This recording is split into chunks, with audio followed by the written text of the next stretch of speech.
देश के सबसे बड़े सूबे उत्तर प्रदेश में सियासी दलों के लिए साल 2024 उतार चढ़ाव और उथल पुथल के मिले जुले दौर लेकर आया। इस साल के अंतिम पड़ाव पर मौजूद रहकर सियासी दलों के बही खातों पर नजर डालें तो पाएंगे कि ये गुजरता साल संघर्ष, गठजोड़, जीत, शिकस्त के तमाम पहलुओं से लबरेज रहा। कड़े सबक भी दे गया तो उम्मीदों की लौ भी रोशन कर गया ये साल। इस साल की कसौटी पर बीजेपी, कांग्रेस, समाजवादी पार्टी और बीएसपी के प्रदर्शन का आकलन करते हैं और बात शुरू करते हैं देश की सबसे बड़ी पार्टी यानी भारतीय जनता पार्टी बीजेपी की।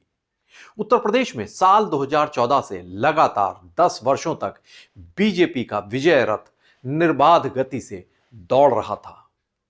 लेकिन साल 2024 ने इस पर ब्रेक लगा दिया। केंद्र में मोदी युग की शुरुआत में साल 2014 में 73 संसदीय सीटें जीतकर बीजेपी ने उत्तर प्रदेश में भी अपना परचम फहरा दिया था। तो साल 2017 का उत्तर प्रदेश का विधानसभा जब चुनाव हुआ तो सहयोगी दलों के साथ मिलकर 325 सीटें हासिल करके बीजेपी ने अपना प्रभुत्व कायम कर दिया था। साल 2019 के आम चुनाव में समाजवादी पार्टी और बीएसपी गठबंधन के बावजूद बीजेपी ने अपने सहयोगियों के साथ मिलकर 64 संसदीय सीटें जीत ली थी। साल 2022 के विधानसभा चुनाव में बीजेपी खेमे को 275 सीटों पर कामयाबी हासिल हुई थी। इसके अलावा निकाय और पंचायत चुनावों में भी बीजेपी ने अपना परचम फहराया था। लेकिन साल 2024 के लोकसभा चुनाव के नतीजे भगवा दल के लिए सदमा सरीखे साबित हुए। पूर्वांचल और अवध क्षेत्र में तो पार्टी का प्रदर्शन बेहद लचर, बेहद खराब रहा।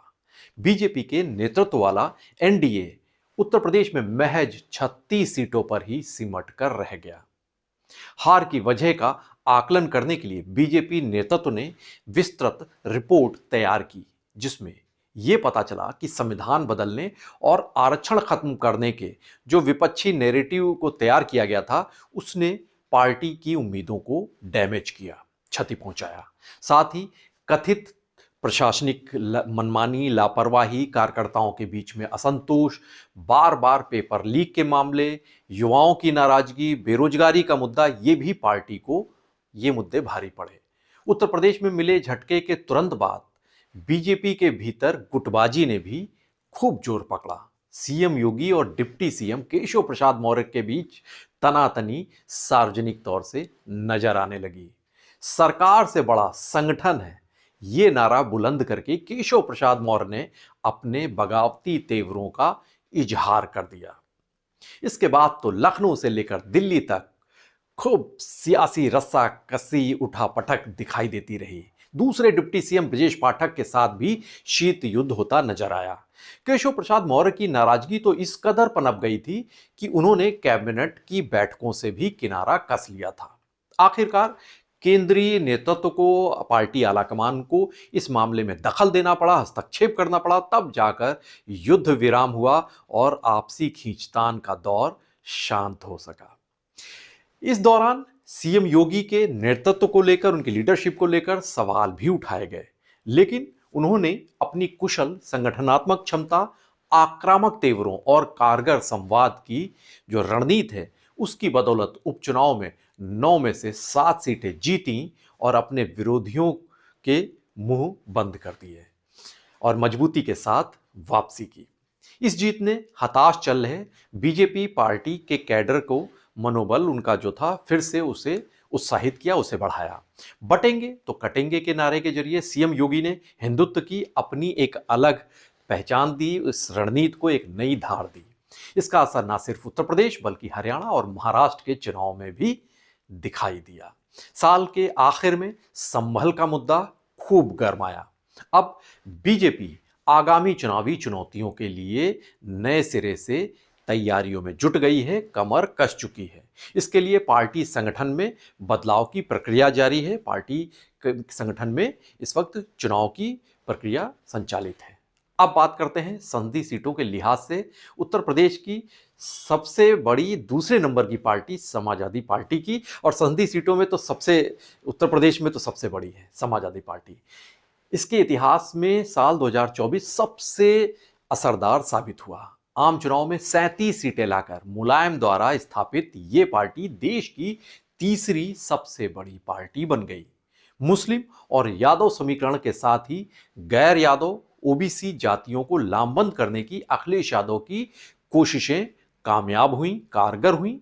उनका जो पीडीए का कार्ड है, ये एक फार्मूला था पिछड़े, दलित और अल्पसंख्यक। इस फार्मूले को आजमाया गया और ये नारा भी बुलंद हो गया, कामयाब हो गया। अखिलेश यादव के नेतृत्व की सफलता पर मुहर लग गई। हालांकि जीत की ये खुशी बरकरार ना रह सकी। आम चुनावों के कुछ समय बाद विधानसभा उपचुनाव हुए 9 सीटों पर। इनमें से महज 2 ही सीटें समाजवादी पार्टी जीत सकी। मुस्लिम बाहुल कुंदर की सीट पार्टी ने गंवा दी तो पार्टी रणनीतिकार थिंक टैंक बेहद चिंतित हो गए। राष्ट्रीय पार्टी का दर्जा हासिल करने और दूसरे राज्यों में अपनी जड़ें जमाने की अखिलेश यादव की रणनीति भी असफल साबित हुई।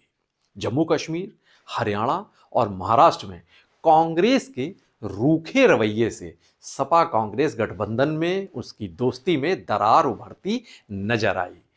उत्तर प्रदेश विधानसभा की बात करें तो यहां पर माता प्रसाद पांडे को नेता प्रतिपक्ष बनाया अखिलेश यादव ने।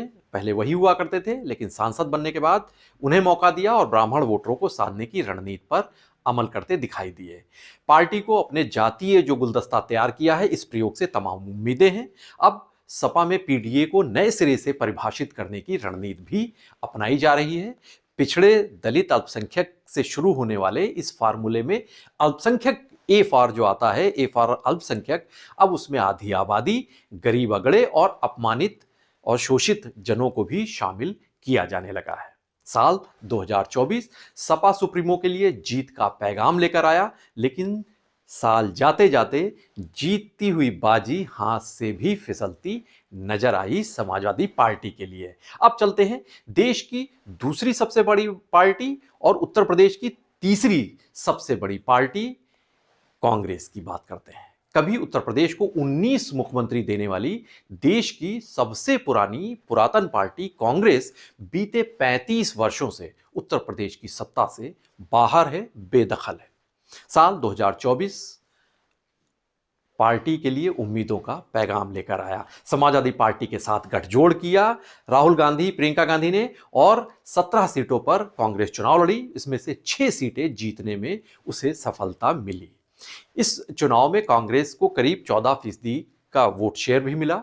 साल 2009 के लोकसभा चुनाव के बाद कांग्रेस पार्टी का यह बेहतर प्रदर्शन साबित हुआ। इन नतीजों ने जो साल 2019 का लोकसभा चुनाव हुआ था, उसमें अमेठी में राहुल गांधी को जो शिकस्त मिली थी, उस हार के दंश से कांग्रेस को बढ़ने में मदद भी की। पार्टी कैडर भी उत्साहित हुए। ये जीत कांग्रेस के लिए किसी संजीवनी से कम नहीं है। अब पार्टी कार्यकर्ताओं में जो जोश बना हुआ है, इस मोमेंटम को बरकरार रखने की तमाम कोशिशें की जा रही हैं। पार्टी में जो कमेटियां थीं कई सारी, उन्हें रद्द करके नए सिरे से संगठन की व्यूह रचना की जा रही है। इस वक्त इस पर काम किया जा रहा है। साथ ही पार्टी ने सदन से लेकर सड़क तक संघर्ष की रणनीति पर अमल करना शुरू कर दिया है। इसके जरिए पार्टी रणनीतिकार अपने कैडर में नए सिरे से जोश फूंकने की रणनीति अपना रहे हैं। हालांकि विधानसभा उपचुनाव में मनमाफिक सीटें ना मिल पाने से कांग्रेसी खेमा मायूस जरूर हुआ और उपचुनाव में हिस्सेदारी करने से ही उसने किनारा कस लिया। लेकिन इसकी वजह से समाजवादी पार्टी के साथ उनके रिश्तों में खटास भी पनपती दिखाई दी, जिससे साल 2027 के विधानसभा चुनाव में समाजवादी पार्टी के साथ गठबंधन जारी रहेगा या नहीं रहेगा, इसे लेकर तमाम अटकलें लगने लगी हैं, शंकाएं उभरती नजर आ रही हैं। फिलहाल साल 2024 की जीत से कांग्रेसी खेमा बेहद उत्साहित है और आक्रामक रणनीति अपनाकर सियासी हाशिए से उबरने की भरपूर कोशिश कर रहा है कांग्रेसी खेमा। अब बात करते हैं उस पार्टी की जिसने कभी अपने बूते उत्तर प्रदेश की सत्ता में परचम फहराया था। साल 2007 में सत्ता पर काबिज हुई थी ये पार्टी, यानी बहुजन समाज पार्टी, लेकिन अब सियासी हाशिए पर जा पहुंची है। साल 2019 में समाजवादी पार्टी और राष्ट्रीय लोकदल के साथ गठबंधन करके 10 सीटें जीती थी। 10 संसदीय सीटें, 10 सांसद बने थे बीएसपी के, बहुजन समाज पार्टी के। लेकिन पार्टी की मुखिया मायावती ने इस बार एकला चलो का सुर पकड़ लिया। एनडीए और इंडिया गठबंधन दोनों से ही पार्टी ने दूरी बना ली, लेकिन अलग थलग रहने की यह रणनीति बीएसपी को खासी भारी पड़ी। इसकी बड़ी कीमत चुकानी पड़ी। साल 2024 के आम चुनाव में बीएसपी का खाता तक नहीं खुल सका, उसका वोट शेयर भी खिसक गया। कभी बीएसपी का समर्थक रहा गैर जाटो, दलित और गैर यादव ओबीसी जातियां थीं। ये वोट बैंक, इसका एक बड़ा हिस्सा छिटक कर बीजेपी और सपा के पाले में जा पहुंचा। कांग्रेस और समाजवादी पार्टी से परहेज के मायावती के रुख को देखकर मुस्लिम वोटरों ने भी बीएसपी से किनारा कस लिया, उसके साथ आने से परहेज किया। लिहाजा 20 मुस्लिम प्रत्याशी उतारकर जो मुस्लिम कार्ड चला था मायावती ने, वो कार्ड फेल हो गया, वो दांव असफल हो गया। आम चुनाव के दौरान बीएसपी सुप्रीमो ने 28 सभाएं की थी, 35 रैलियां की थी, लेकिन सारी कवायद बेअसर साबित हुई। मायावती के भतीजे, उनके उत्तराधिकारी आकाश आनंद को पहले स्टार प्रचारक बनाया गया, लेकिन फिर उनके पर कतर दिए गए, उनकी रैलियों पर रोक लगा दी गई और यह फैसला भी बीएसपी को खासा भारी पड़ा, उसे नुकसान हुआ। नगीना संसदीय सीट पर भीम आर्मी के चंद्रशेखर की जीत ने बीएसपी की चिंताओं में और भी इजाफा कर दिया है। वहीं उपचुनाव से परहेज करती रही बीएसपी ने इस बार विधानसभा सीटों के उपचुनाव में दांव आजमाया, लेकिन 9 सीटों में से किसी पर भी कामयाबी नहीं मिल सकी। उसके हाथ उसमें भी निराशा लगी। साल 2024 में संसदीय चुनाव में मिली हार के दर्द को हरियाणा और महाराष्ट्र में मिली शिकस्त ने दूना कर दिया बीएसपी के लिए। जाहिर है ये साल मायावती की तमाम रणनीतियों पर सवालिया निशान लगा गया है, तो वहीं बीएसपी के अस्तित्व को लेकर कई गंभीर सवाल उठ खड़े हुए हैं इस साल।